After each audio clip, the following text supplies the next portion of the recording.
trauma in our wider communities. We had some discussions last fall around how does the church respond to trauma, incidences of post-traumatic stress, but also what are some of the causes, some of those things that bring up this in the lives of people, some related to addiction, others related to other mental health issues and beyond. And so one of the conclusions we reached at that time was we need some more help in learning, both about the makeup of trauma in the lives of our communities, but also how we as the church might respond. And so I'm glad to invite a friend, and our lives crossed about 10 years ago, I think, Sara Kohlbeck, who is the Assistant Director of Comprehensive Injury Center at our neighbor, Medical College of Wisconsin. Sara, in her role, conducts research on suicide and suicide prevention throughout Wisconsin, and is currently working on her doctorate in suicide prevention projects in Fox Valley and Fond du Lac counties, and other violence prevention projects. She has her MPH, Master's of Public Health from UWM, and is working on her PhD in Public and Community Health, which is a great intersection with us. And so the Social Ministry of the Month Fund has contributed to the Medical College's Hope for Healing campaign in her honor for presenting today. And without further ado, I'll welcome Sara to join with us and present on some really important topics. So thanks for being here.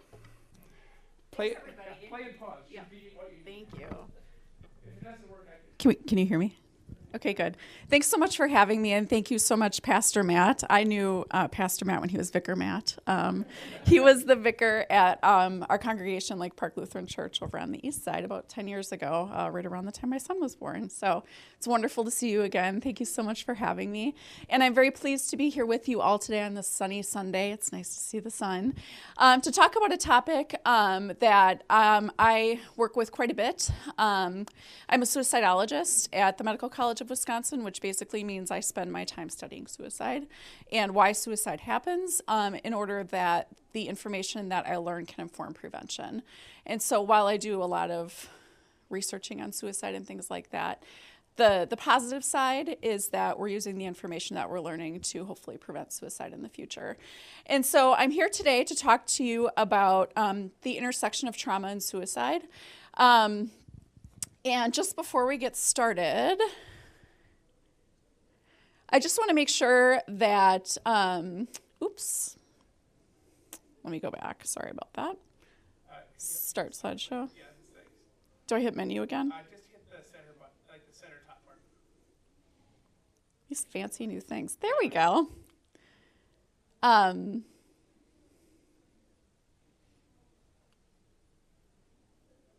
we go. So before we get started, I recognize that I swim in this information a lot. But for folks like you who may not think about suicide and trauma a lot, I just want you to keep in mind that these are both difficult topics to discuss. So I ask that you practice self-care while we're in here today. And we've got a little mindfulness moment built into the middle of the presentation just to kind of take a deep breath as we're going through and talking about this. If you do need any resources, and these are actually on the last slide as well, here are some resources for you or for anyone that you may know in the future that might need them. The Hope Line is a text line that you can use. You just text 741-741 with an issue, and a crisis counselor will answer. There's the National Suicide Prevention Lifeline, which is 800-273-TALK. And then the Milwaukee County Psychiatric Crisis Service number is also here. So you can take these down. These will be available if you need them. So what we're going to talk about today, there's really three parts of the presentation. I'm going to briefly just talk about the prevalence of suicide in the state of Wisconsin, just so you have kind of a baseline of what numbers we're looking at in terms of folks who are affected by this issue. We're going to spend quite a bit of time talking about the intersection of trauma and suicide. And then in the last part of the presentation today, I'm going to talk to you about different ways that the church can respond to help folks that may be in a crisis situation. So let's first talk about suicide in Wisconsin just briefly. So suicide is a major public health issue in the state of Wisconsin. Roughly 887 folks lost their lives to suicide in Wisconsin in 2018. So a little bit less than 900 people, which if you consider the entire population of the state of Wisconsin, it's a relatively rare phenomenon, which is wonderful. But still, this is 887 too many, in my opinion. In Wisconsin and actually nationwide, most victims of suicide are male. What we see in terms of the burden of suicide is that it typically affects middle-aged white men. So ages of 35 to 54, white, non-Hispanic males. However, we are seeing some changes in that trend. We are seeing quite a few more young women, and particularly young women of color, who are dying by suicide. And so, keeping in mind that suicide is typically seen as a male-focused, male-related phenomenon, that other populations are affected by suicide as well. And the other piece of information that I think is really important is that about half of the suicides in Wisconsin were completed using a firearm. And so when we talk about gun violence is a really big topic. It's a politically charged topic. But one of the things that people don't know is that about 2/3 of the gun violence deaths in Wisconsin are suicides. They're not homicides. And so when we're thinking about gun violence as a public health issue, it's really about suicide. It's also about interpersonal violence. But lots of folks are dying by suicide using a firearm. So in terms of why folks are dying by suicide in Wisconsin, so I did a study last year where I went through and I read about 3,900 narratives of folks who died by suicide. There are investigation reports from law enforcement, and medical examiners that kind of give us a brief paragraph of why folks die by suicide, kind of what were the circumstances that were present in folks' lives before they died. And there were 3 kind of themes that were present. And of course, this isn't the case with every suicide death, but there were some themes that were present. So the first theme that we're going to spend a lot of time talking about today is a loss or a trauma. And loss can take many forms. We'll talk about that in a minute. There was also kind of an underlying neurobiopsychosocial issue. And what that means is the person who died had maybe a mental health issue like depression, anxiety, bipolar disorder. They may have had a substance abuse issue. Other issues like that sort of predispose them to potentially being at risk for suicide. And then the other component that was present in the lives of folks who died by suicide was having access to means. And what that means is that they had a way to carry out the suicide. They had access to prescription medications or a firearm or something like that provided the means, again, to complete the suicide. And so when these 3 things sort of come together, that's when there seems to be quite a bit of suicide risk in folks. So if you're noticing that people are experiencing a sudden loss, in particular a traumatic loss, and they have access to means, and they may also have an underlying mental health issue or other psychosocial issue, that might be cause for concern, and you might want to get folks some help for that. So as I said, we're going to focus for the next section and for the next bit of time on the theme of loss and trauma and how that trauma or that experience of trauma intersects with suicide. So when I was doing my study, the thing that I noticed is that loss takes a lot of forms. And this really depends on kind of where folks are at in their lives. When I was looking at suicides among our younger folks, a lot of the losses that were happening were things like loss of a relationship, even loss of a grade or test grades, things like that. Those are major issues in young people's lives. I have an almost 16-year-old, and so I know how everything's a big deal to a teenage girl, and so. And not that necessarily predisposes a teenage girl or a teenager to suicide, but when you think about those losses in the context of the rest of their lives, you can see how somebody might be at risk for having some issues. As you get into kind of your young adult and working age adult years, loss can come in the form of loss of a job, loss of a relationship in terms of a divorce. But several folks who died by suicide were just about to be incarcerated.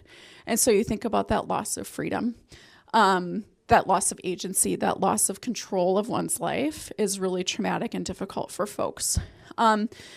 Loss of financial status, loss of financial class was another issue that I saw.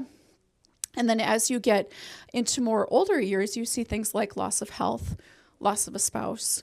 Those are traumatic things that are happening in folks' lives. And again, what I think one of the things that I want to get across to everybody is that just because somebody has a loss or experiences a loss, they're not necessarily at risk for suicide. Not everybody that has depression and experiences a loss ends up dying by suicide. What I'm saying is that those folks may need a little bit of extra attention, a little bit of extra help when there's a lot going on in their lives, because this is what we see, after it's too late. So, kind of keeping these things in mind, if you're noticing that these things are happening in people's lives, maybe it's time to reach out. So bringing in the theme of trauma, everybody experiences loss in their lives. Some losses are traumatic, and this is what that means. So losses are traumatic when they occur without a warning, when they're untimely, when they involve violence, when the loss was perceived to be preventable, if a loved one suffered, or if the loss was perceived to be unfair or unjust. Those are kind of definitions of what it means to have a traumatic loss. And then examples of these include things like the loss of a loved one in a car crash.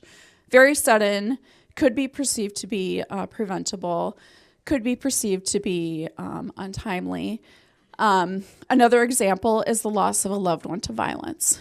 That's considered to be a traumatic loss. So again, you may have feelings that this was unjust or unfair, that this was preventable. Lots of feelings of guilt are associated with that type of loss. And then another example of a traumatic loss is a loss of someone very significant in a person's life. That could be a spouse, a child, or a parent.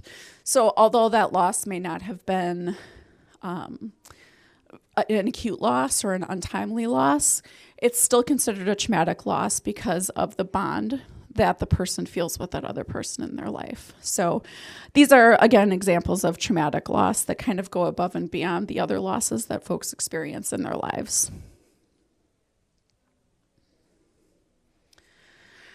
So what the research shows us is that experiences of traumatic loss can lead to suicide, and there's been quite a bit of research into this topic.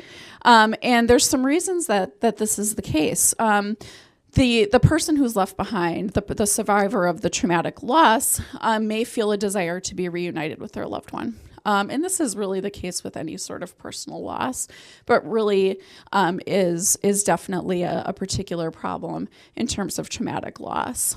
There are also some symptoms, and it sounds like you maybe talked about PTSD in some of your past sessions just a little bit, but some of the symptoms that folks experience as in that kind of immediate time period right after a trauma, and then for the days, months, weeks, and years after the trauma are associated with suicide. And those symptoms include things like re-experiencing, thinking about the event over and over again in one's mind to the point where you really can't stop thinking about it. That is a symptom of trauma that's associated with suicide. Another symptom of trauma that's associated with suicide is called dissociation. And dissociation really means that you're kind of not really in your body. You're moving through life, you're going through your day to day, but you're sort of, kind of stepping outside of your body and not really within yourself. And so you're sort of dissociating with your experience. And sometimes traumatic loss can lead to things like flashbacks, intrusive thoughts, and self-blame. And again, those symptoms, those issues after the experience of traumatic loss are associated with suicide. So that's kind of how the loss, or the link between that loss and suicide then comes to be.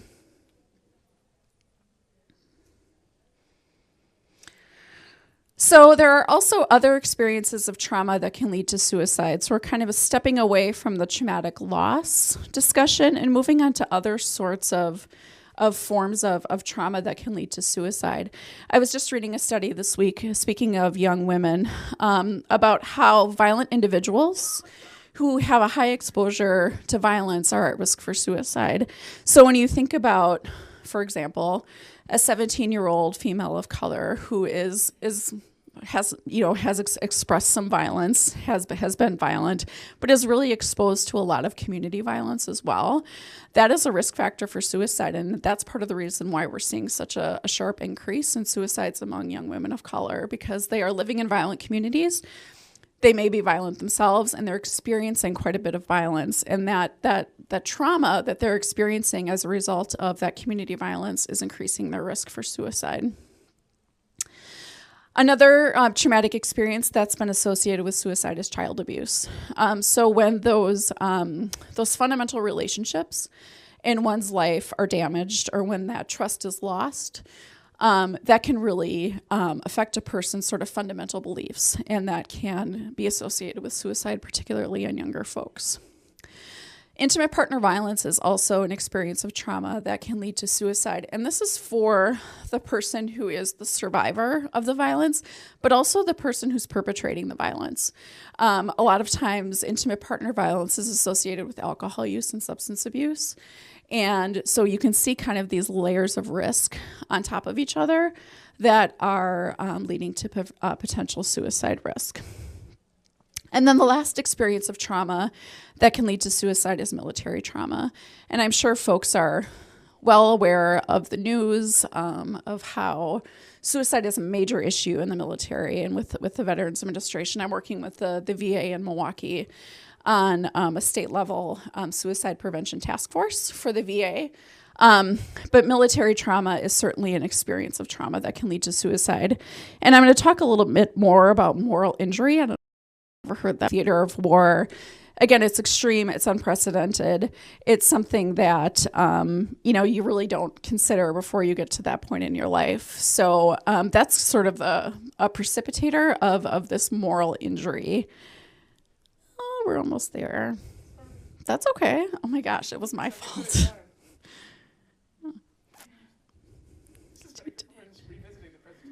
Yeah.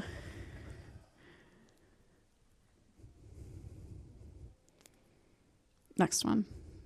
Thank you, Matt. You're welcome. So in experiences of moral injury, the person experiences things that really kind of transgress deeply held moral beliefs and expectations. So you think about your own your thoughts about morality and what's moral and what's ethical. Moral injury occurs when somebody experiences something that really is against their moral beliefs. And it could be a result of a war experience. So you think about what happens in theater. There could be an unintentional error that leads to a loss of life. It could include witnessing egregious acts of others that could lead to a moral injury. Another example is if someone commits an act that really conflicts with their morals and it sticks with them and they really can't get over that. So like I said, it's a different phenomenon than PTSD. PTSD has this post-traumatic stress symptomology. Moral injury is really about an experience that somebody has or a set of experiences that someone has that just really deeply affects their moral beliefs to their core. And that's associated with suicide. There's some brand new literature that's emerging about this issue, particularly among veterans.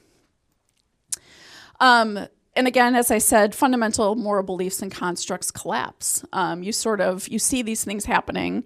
And again, kind of your thoughts about the world and what's right and what's wrong, that all sort of collapses on you.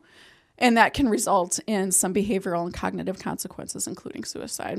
So does anybody have any questions about that moral injury phenomenon? I think that's something that folks sort of think about, but there's not really a term that folks have for it until you sort of hear it.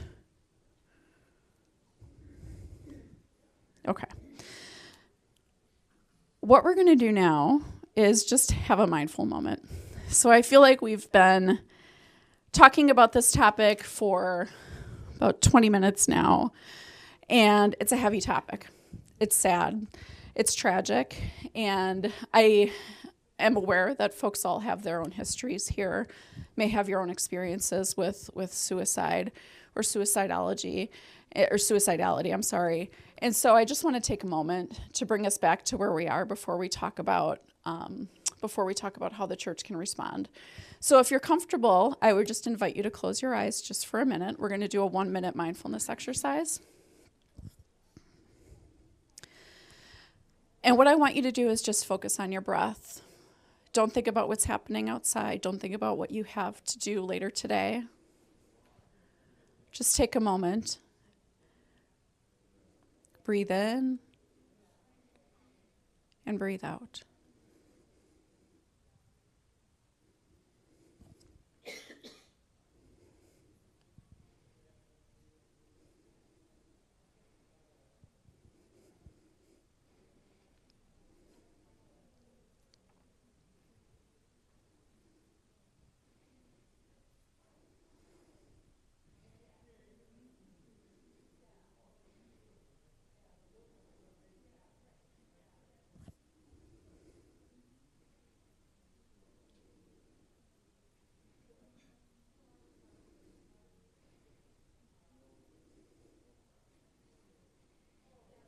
Okay, you can slowly open your eyes. Thanks for doing that with me. I like to do that in my presentations because this is a lot to talk about sometimes, and just want to make sure that everybody's doing okay as we're going through this topic. So we're going to shift gears a little bit and talk about how the church can respond. The good news in all of this is that there are things that we can do to help folks who are dealing with crises, who have experienced trauma, and who are at risk for suicide. And that's what gives me hope in this work. So I'm going to give you some ideas now for how you all can respond as individuals and as a church. So this was a graphic that I put up a bit earlier that talked about the themes that lead to suicide in Wisconsin. And what I've done is I've put a great big red arrow right through that arrow that connects these themes to suicide, to show you that suicide's preventable. And there are things, this dashed arrow doesn't have to be there. We can interrupt this. And here are some ways that we can do that. So what I want to tell you and what I want to thank you for today is that all of you are doing something really, really important. This is a wonderful first step in starting to address suicide as a church. I was just doing some quick research, looking at some articles about mental health, mental illness, and how it's discussed in churches. And one of the really dismaying statistics that I found is only about a quarter of churches in the United States discuss issues of mental health on any regular basis. That's not very many. I go to a church, I live in Milwaukee, so I go to a different church, but we talk about it sometimes, but not very often. And so I think just the fact that you all are having this conversation is amazing. One of the things about mental illness and suicide is that folks are really, they don't like to talk about it. They feel like there's some stigma surrounding that. They may feel embarrassed. They may feel ashamed. I live with mental illness, and I work in this field, and it took me quite a while to be able to talk to folks openly about that. So by having this conversation, you all are saying, this is something that we're willing to talk about. And that's going to help decrease stigma among folks that are living with mental illness and mental concerns, mental health concerns. And by discussing this, you're making it a more comfortable space for folks to disclose that they're having issues. So kudos to you all for having this amazing conversation today and being willing to even talk about this issue, because a lot of churches are not even talking about it. So there are a couple of other ways that the church can respond. And I imagine that these are things that you're already doing. But we would ask to maybe, to continue doing these things and then stepping them up a little bit. So really seeking out folks that are hurting. you saw these different life experiences that folks have that precede suicides. And this is all information from folks who died by suicide. And so these are real. So when you notice that these events are happening in people's lives, really seek these folks out and really seek to listen without judgment. So, just being a good listening ear and being understanding is huge. That's very helpful. And one of the things that we say to folks who are having mental health issues or who have just experienced a loss is, if you feel like you need help, seek help. I don't know if any of you have been in a mental health crisis in your life. I have. It's really hard to seek help. You're not at a place in your life at that point when you're having a crisis where you're going to go, I think I'm going to call my doctor today, or I think I'm going to talk to a friend today. That's not the case. Usually you're at a place where you don't want to get out of bed or you're feeling ashamed. And so it's on us when we're feeling mentally well to seek out those folks that are hurting and be a good source of listening. Another way that the church can respond is by being persistent when folks disappear. I think a lot of times when folks are members of a church, you get to know the faces around you, and sometimes somebody might not come to church for a few weeks or months. One of the things is that you want to be persistent. Oops, did I do it again? Matt, what did I do? Your finger just probably hit it in the perfect way. Yeah. Thank you. I can keep talking about this. So just being persistent and reaching out to folks. And, oh, look at you. Thank you. When folks... Turn the page side it off. Okay, got it. Thank you. So reaching out, being persistent when folks are disappearing from church, when you're not noticing somebody's face for a while, just reach out and see how they're doing. The other thing that I think is really important and something that you might want to consider as a church is hosting trainings on how to better equip folks to be able to support people that are having mental health issues. One of the things that I hear a lot when I talk to groups is that folks are willing to ask the questions, are you doing okay? But then they don't really know what to do with that information. And so there's a really wonderful training called QPR. It's Question, Persuade, Refer. And that's a training. It's about an hour. Prevent Suicide Greater Milwaukee offers the training for free. You can bring folks here. They'll train you. It trains you how to recognize signs of suicide and then know what to do about it. And I'm going to give you a little bit of this in the next couple of slides, but they do a really in-depth training. And so if that's something that the church is willing to consider, I think that would be a great idea. Next. So part of the Question, Persuade, Refer training talks to you about how to ask the question if you're concerned about somebody who might be at risk for suicide. One of the things that you can do, and you don't have to be a mental health, you don't have to be a psychiatrist, you don't have to be a psychologist, you don't have to be a therapist to ask these questions. You just ask somebody directly, are you thinking about killing yourself? You don't ask something like, you're not thinking of killing yourself, are you? Because the response you're going to get from that is, of course not. No, why would you think that? If you ask somebody a direct question, you're more likely to get a direct answer. And the other thing that I want to point out, because this is something that people fear, is that asking the question is not going to prompt the person to do something. Asking the question is going to give that person an opportunity to respond to you. And so if you're concerned, asking that question is really, really important. So what's the next step then?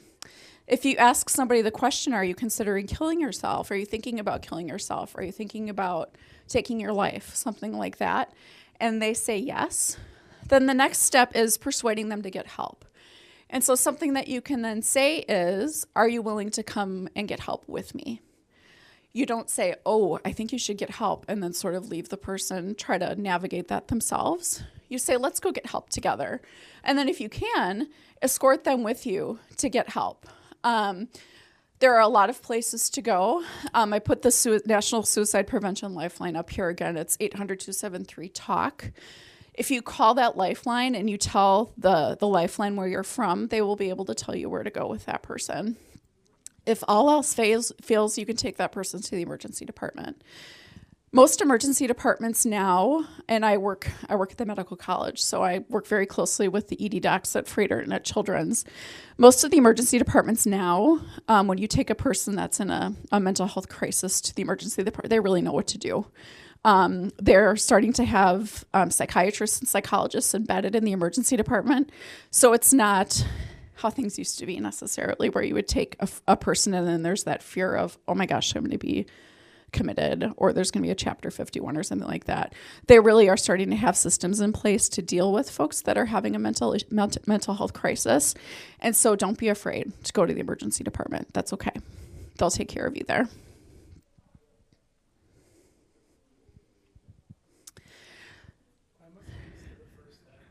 The reverse. Oh, that's okay.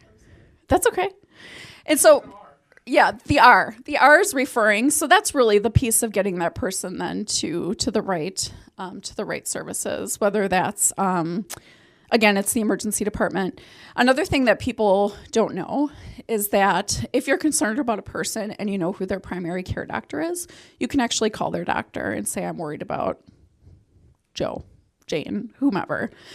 They can take that information. You're not violating any privacy laws by doing that.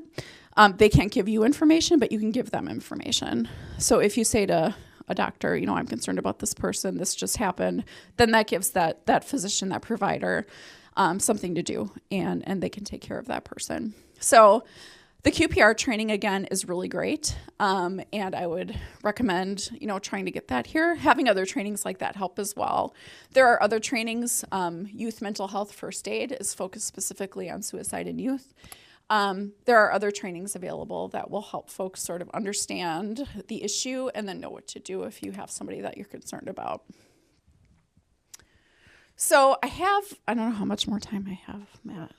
Oh, I have 15. I have so much time. Are there any questions about this topic, the data, what to do? Any other questions? Yes.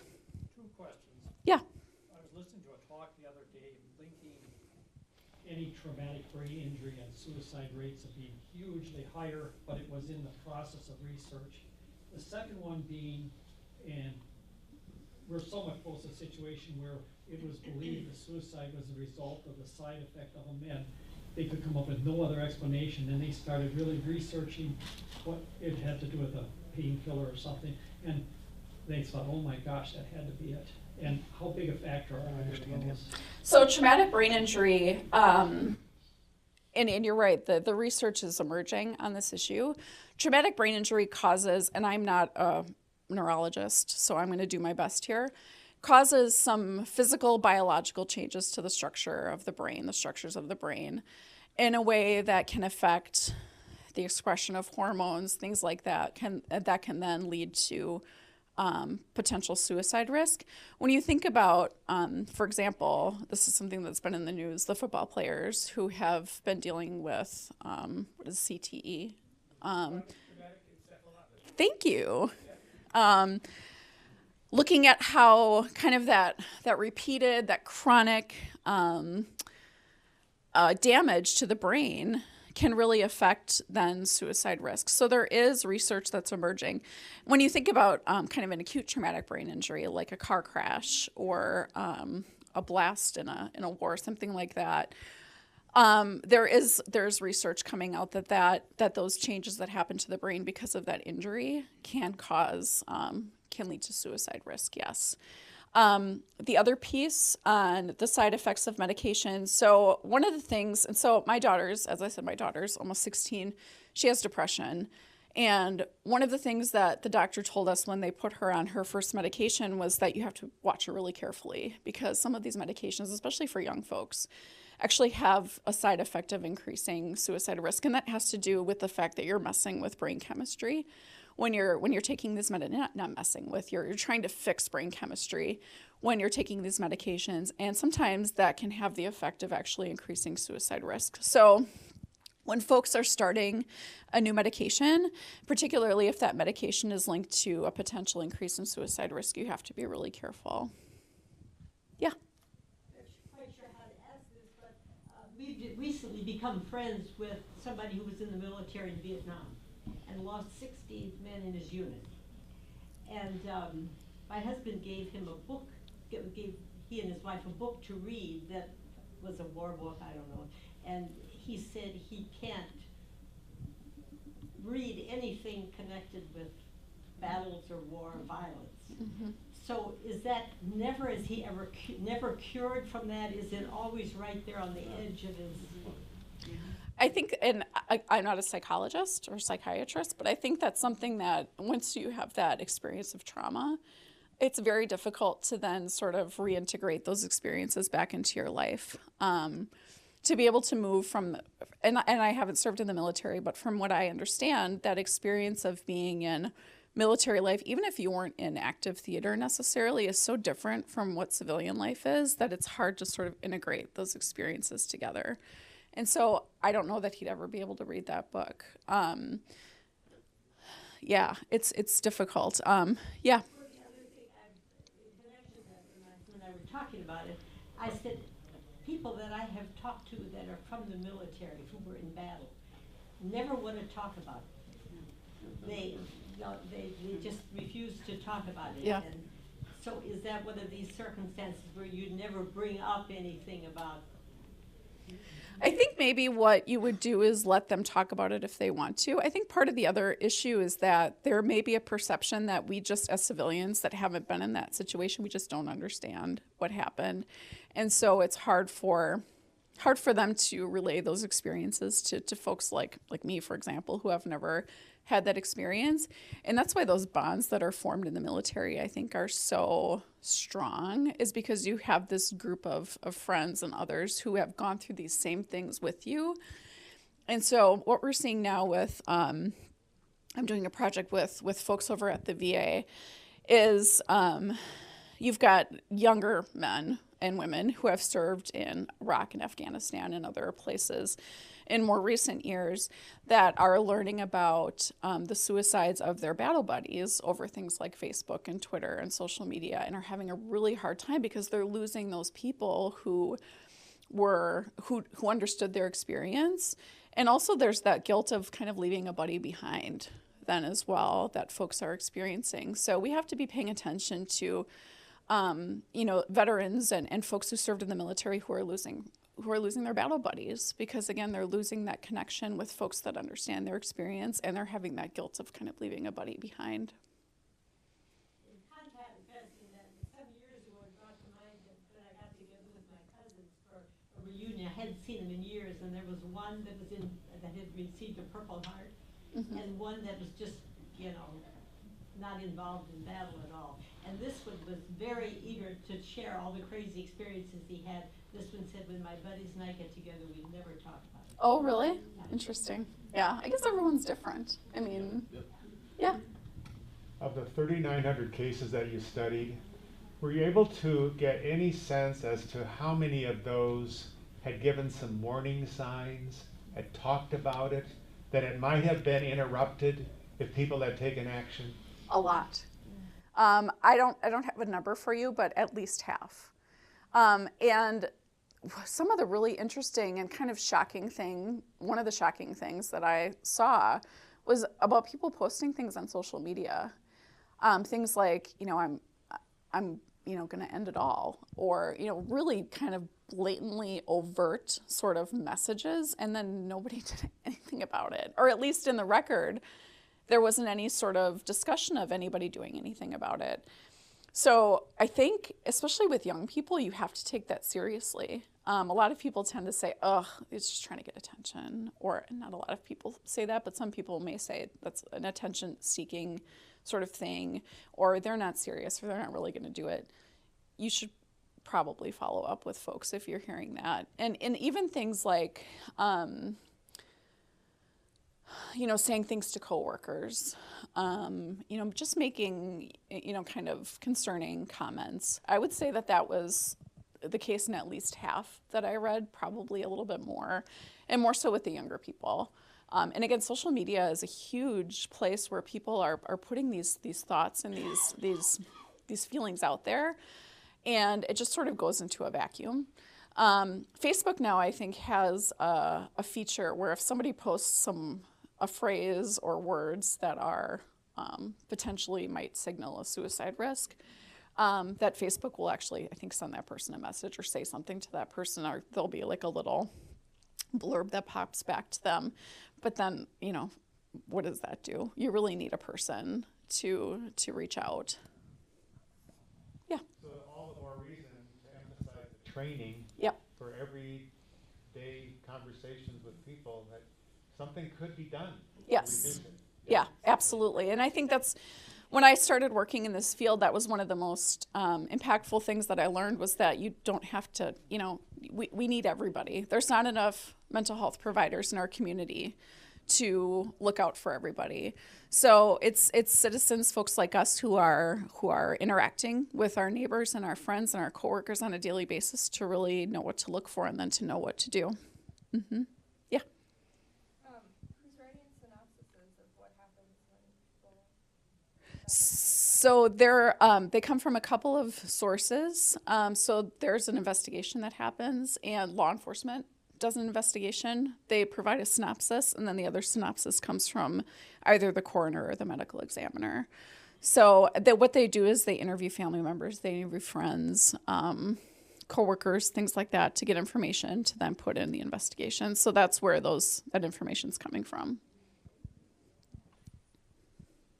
Yeah. I've noticed what I presume to be intentionality of not using the verb commit. Yes. Can you talk about that in suicidology? Yes. So that was something I was going to put in here, but I wasn't sure I was going to have time. So I'm glad that you brought it up. So the other thing that the church can do, and that we all can do just as citizens and neighbors, is being very mindful of how you talk about suicide. There are all sorts of language standards for using suicide. If you Google like suicide messaging or suicide language on the internet, you'll be able to see. But we don't want to say committed suicide, because what that does is that implies some criminality, and it's not a crime. So what I typically say is died by suicide. Even when you say things like completed suicide, that sort of has a connotation that it was a successful suicide. They were successful in their suicide attempt. You wouldn't say somebody successfully died of cancer. So we say died by suicide, just like we say, died by, died from cancer, or died from a stroke or a heart attack. It's a disease, just like other diseases. And so when we start to talk about it like a disease, it sort of takes that stigma away and takes that sort of that language of criminality away as well. You spoke of crisis as being something that is a main cause. Is there a mental illness that outside of crisis itself that you can predict because they have this condition that most likely will lead to their taking their life? So certain mental health issues, disorders are associated with suicide risk, depression and anxiety, for example. Even when you talk about serious mental illness like schizophrenia and bipolar, those as well. I mean, depression and anxiety are pretty prevalent. A lot of folks are dealing with those issues, but the other issues are things like schizophrenia, bipolar, obsessive compulsive disorder. Those are some mental health issues that are associated with suicide. Yeah. Last one. Yes. Sarah has to go. My son is bridging from Cub Scouts to Boy Scouts today, and I'm in charge, so I gotta run and make 200 pancakes. Committed